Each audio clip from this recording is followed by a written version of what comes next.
नमस्कार, कृषि जागरण में आप सभी का स्वागत है। पावर्ड बाय स्टिल इंडिया, मैं हूं आपके साथ अश्विनी श्रेष्ठ रावणखड़े। भारत में पराली जलाने की वजह से होने वाला प्रदूषण एक बड़ी समस्या बन चुका है और कई सालों से तमाम सरकारों से लेकर तमाम संस्थाएं इससे निपटने का तरीका ढूंढ रही हैं। हालांकि कई प्रोजेक्ट पर काम भी किया जा रहा है, लेकिन इसी बीच शार्क टैंक इंडिया के तीसरे सीजन में एक ऐसा स्टार्टअप आया है जिसने पराली से निपटने का बेहतरीन सॉल्यूशन निकाला है। इससे जहां अन्य कई फायदे तो होंगे ही, वहीं इससे एक बड़ा बिजनेस भी खड़ा हो जाएगा। दरअसल हम धनरक्षा इको सॉल्यूशन स्टार्टअप की बात कर रहे हैं, जो पराली जलाने से होने वाले प्रदूषण को रोकने पर काम कर रहा है और एक इनोवेटिव प्रोडक्ट बन रहा है। यह प्रोडक्ट थर्माकोल के समान है, जिसकी मदद से कॉस्मेटिक से लेकर कई तरह के गिफ्ट और इलेक्ट्रिकल अप्लायंसेस जैसी चीजें पैक की जा सकती है।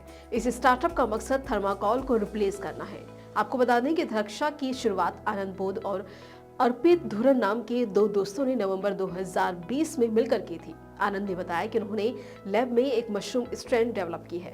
वे किसानों से पराली इकट्ठा करते हैं और उस पर मशरूम स्ट्रेन लगाई जाती है।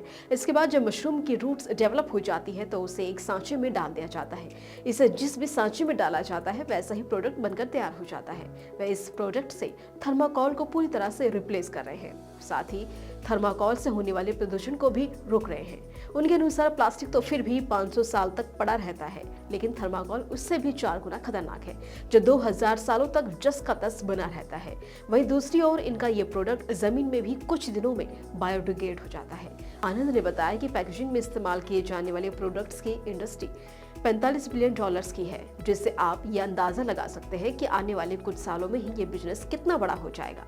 लेकिन उन्होंने ये भी बताया कि इस वक्त इसकी कीमत पेपर और थर्माकोल से मैच करना थोड़ा मुश्किल है, जिस पर वे काम कर रहे हैं और आने वाले कुछ सालों में वो ये कीमत मैच कर लेंगे। मिसाल पेश करते हुए उन्होंने बताया कि अगर थर्माकोल का एक पीस 20 रुपए का है तो ये प्रोडक्ट 50 रुपए का है, और जैसे ही उनकी फैक्ट्री की मशीनें पूरी तरह से ऑटोमेट हो जाएंगे तो ये प्राइस भी मैच कर लेंगे।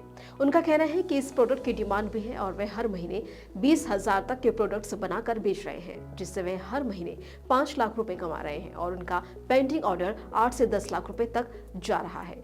शार्क टैंक पर जाकर उन्होंने अपनी कंपनी की 1% इक्विटी महज 1,250 रुपए में देने का ऑफर रखा था। साथ ही उन्होंने शार्क से उसके बदले उनके 100 घंटे मांगे थे, जिस पर शार्क विनीता सिंह ने कहा कि आपने अपनी कंपनी की वैल्यूएशन 100 करोड़ कैसे लगाई, जिस पर पहले तो सब हैरान हुए। लेकिन उसके बाद विनीता ने कहा कि किस शार्क का 1 घंटा 1 करोड़ के बराबर नहीं है। इसके मुताबिक 100 घंटे के 100 करोड़ तो बनते हैं। हालांकि ये डील फिर भी अलग तरह से फाइनल हुई, जिसमें हर शार्क उनकी कंपनी को कुल 10 घंटे अगले 3 महीने में देगा। यानी हर शार्क अपने 2 घंटे देगा। उसके बाद जो भी क्लेम इन्होंने किया है, यदि वह सही है और यानी वह कर्ज जुटा लेते हैं तो उनके डिमांड के बाकी घंटे भी मिल जाएंगे। इसके बाद जो भी अगला राउंड होगा उसमें शार्क को निवेश के लिए 20% डिस्काउंट मिलेगा। तो आपको ये जानकारी कैसी लगी, हमें कमेंट सेक्शन में कमेंट कर जरूर बताएं। साथ ही आपको बता दें कि कृषि जागरण की ओर से 1 से 5 दिसंबर तक the Millionaire farmer of India awards का भव्य आयोजन किया जाएगा। अगर आप एक मिलेनियर किसान हैं, यानी आपकी भी सालाना आय 10 लाख से अधिक है, तो आप ये खिताब अपने नाम कर सकते हैं। तो फटाफट से डिस्क्रिप्शन में दिए गए लिंक पर क्लिक कर रजिस्ट्रेशन करें और ऐसी ही खबरों के लिए बने रहें कृषि जागरण के साथ। शुक्रिया।